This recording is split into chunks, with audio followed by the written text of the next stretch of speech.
വയനാട്ടിലുണ്ടായ ഉരുൾപൊട്ടലിൽ അഗാധ ദുഃഖം രേഖപ്പെടുത്തി പ്രധാനമന്ത്രി നരേന്ദ്രമോദി. പ്രിയപ്പെട്ടവരെ നഷ്ടപ്പെട്ട എല്ലാവർക്കുമൊപ്പമാണ് തന്റെ ചിന്തയെന്ന് അദ്ദേഹം സമൂഹ മാധ്യമത്തിൽ കുറിച്ചു. പരിക്കേറ്റവർക്കായി പ്രാർത്ഥിക്കുന്നു. ദുരിതബാധിതരെ സഹായിക്കുന്നതിനുള്ള രക്ഷാപ്രവർത്തനം ഇപ്പോൾ നടന്നുകൊണ്ടിരിക്കുകയാണ്.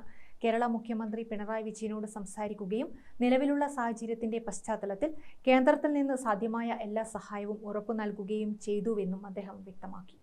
വയനാട് ഉരുൾപൊട്ടലിൽ ആഭ്യന്തരമന്ത്രി അമിത്ഷായും അതീവ ദുഃഖം രേഖപ്പെടുത്തി. യുദ്ധകാലാടിസ്ഥാനത്തിൽ രക്ഷാപ്രവർത്തനം പുരോഗമിക്കുന്നു. രക്ഷാപ്രവർത്തനം ഊർജിതമാക്കുന്നതിന് NDRF രണ്ടാം സംഘം കേരളത്തിലേക്ക് പോകുമെന്നും അദ്ദേഹം അറിയിച്ചു. വയനാട് രക്ഷാപ്രവർത്തനവുമായി ബന്ധപ്പെട്ട കാര്യങ്ങൾ ഏകോപിപ്പിക്കാൻ മുഖ്യമന്ത്രിയുടെ OSD ഡോക്ടർ S കാർത്തികേയൻ IASനെ ചുമതലപ്പെടുത്തിയിട്ടുണ്ട്. മുഖ്യമന്ത്രിയുടെ ഓഫീസ് കേന്ദ്രീകരിച്ചാണ് അദ്ദേഹം പ്രവർത്തിക്കുക. ഇതുമായി ബന്ധപ്പെട്ട് സ്പെഷ്യൽ ഓഫീസറായി തദ്ദേശ സ്വയംഭരണ വകുപ്പ് പ്രിൻസിപ്പൽ ഡയറക്ടർ P സാംബശിവറാവുവിനെ നിയോഗിച്ചു. അദ്ദേഹം വയനാട്ടിൽ ക്യാമ്പ് ചെയ്ത് രക്ഷാപ്രവർത്തനം ഏകോപിപ്പിക്കും. അതേസമയം വയനാട് ഉരുൾപൊട്ടൽ ദുരന്തത്തിന്റെ പശ്ചാത്തലത്തിൽ സംസ്ഥാന സർക്കാരിന്റെ ചൊവ്വാഴ്ചത്തെ എല്ലാ പൊതുപരിപാടികളും മാറ്റിവെക്കാൻ മുഖ്യമന്ത്രി പിണറായി വിജയൻ നിർദ്ദേശം നൽകി. വയനാട്ടിൽ ഇന്നുവരെ ഉണ്ടാകാത്ത വലിയ ദുരന്തമാണ് മേപ്പാടി മുണ്ടക്കൈയിലുണ്ടായത്. 3 തവണയാണ് ഉരുൾപൊട്ടിയത്. ഇനിയും നിരവധി പേരെ കണ്ടെത്താനുണ്ട്.